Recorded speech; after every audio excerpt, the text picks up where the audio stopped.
तो समस्त चाषी और भाई भौणी मानक पई गोटे बहुत बड़ खुशीर खबर सीएम किसान योजनार परवर्ती किस्ती जहाँकि आपण मानकू 28 तारिख दिन नुआखाई अवसर में मिलवाई जाऊँगी।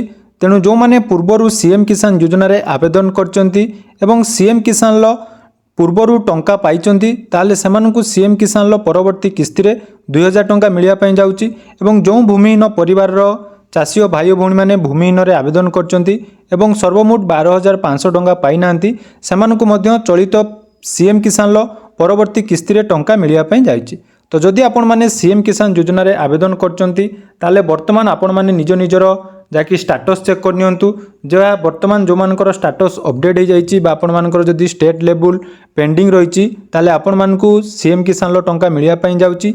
या सहित जदि आपण मानक स्टाटस रे कोनोसी भी प्रॉब्लम रही ताले आपण माने जल्दी जल्दी निजर केवाईसी आपण मानकर जदि रीअप्लाई ऑप्शन आसी जहाँकि करई नियंतु। तो डिटेल्स अपडेट जानिया पई डिस्क्रिप्शन ले पूरा लॉन्ग वीडियो रही आपण माने जाई देखि परिबे एवं सीएम किसान परवर्ती इंस्टॉलमेंट टंका पाइबा पई हेले आपण मानकु कोन कोन करिया पई पड़िबो से डिटेल जानि परिबे। धन्यवाद।